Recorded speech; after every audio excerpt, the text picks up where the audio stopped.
As everybody might agree, 3D printing is not new. It has over 10 years of history. Here's one question. Do you think 3D printing is still awesome and perfect solution? Rather than simply saying yes, I'd like to say it is now everywhere, providing much opportunities to design and craft practice. Almost any artifacts, either natural or artificial, traditionally produced by huge manual efforts are now recreated by 3D printing.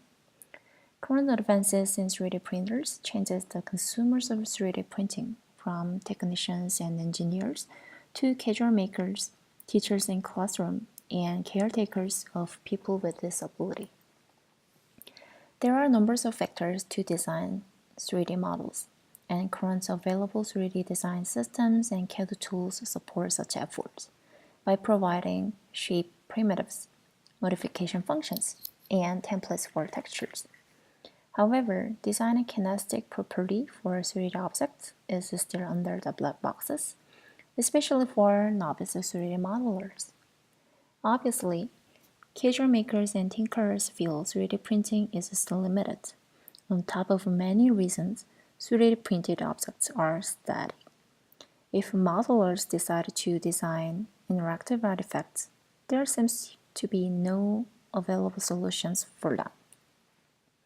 Here, we designed parametric, reusable, and composable movement primitives as implantable templates into any of 3D models, whether it is downloaded from open source repositories or models of the designers by themselves. These are modular units that are freely combined in any direction, in any numbers, so one input force could be simply carried to the next unit connected each other. Here we introduce the walkthrough. User can start with searching off-the-shelf models online if they lack the modeling skill, and import it into Design Space. Then a user searches the library of the gearboxes to embed mobility, and then they can import all design sources into Design Space together.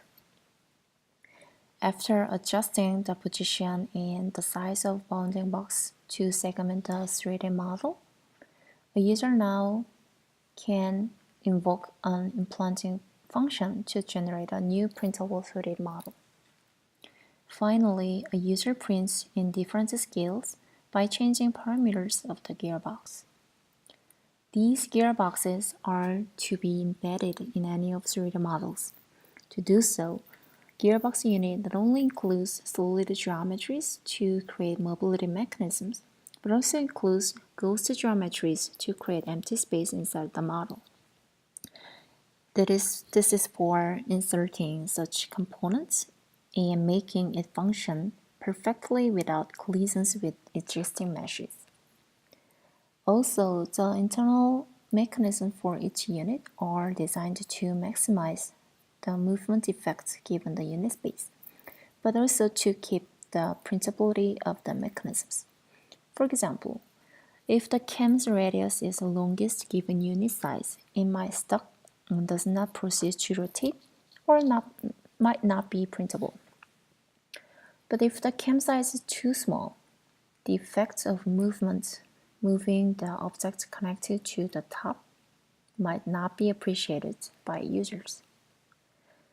The implanting operator is for supporting combining a set of required operations to embed gears at one go, taking host and gearbox geometry as arguments.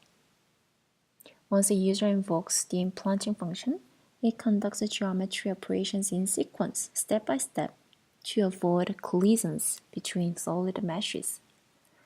First, the implanting operator splits the original 3D model in two parts, movable and static body, by bounding boxes near the tip of the shaft. So the parts of the original 3D models are cropped as separate pieces for further geometry operations, like this. Then the operator subtracts ghost geometry from the host to ensure margin for movements of the mechanism, such as combinations of gears, cams, etc. like this. After that, the operator slightly squeezes the static body by scaling so that it can create junctions that secures its mobility after it is printed. Like this. Finally, the operator unions all valid geometries to generate a printable model. As our tool is built as a plugin for XML CSS style 3D modeling engine GraphTML, our implant operator can be also interpreted as a tag pair set, kinematic tag in this case. If an implanting function is invoked, it takes nested host and gearbox tag pairs as arguments of the operation. All gearboxes units are parametric, so users can simply change the parameters by code or drop-down menu shown in the user interface. Like this. Parameterization of the gearbox means it enables implanting same gearbox into different sized host units in various lengths, or implanting all different gear systems into same host object. In some, novice makers who are less skilled for modeling physical dynamics and lack the knowledge about underlying mechanisms to transform the static 3D object to dynamic one now can simply implant a set of gearboxes and print. With open-ended combinations of gearbox modules, our users of the system showed enormously amazing creations of movable 3D objects with less or almost no knowledge about mechanical engineering backgrounds to design complicated background systems.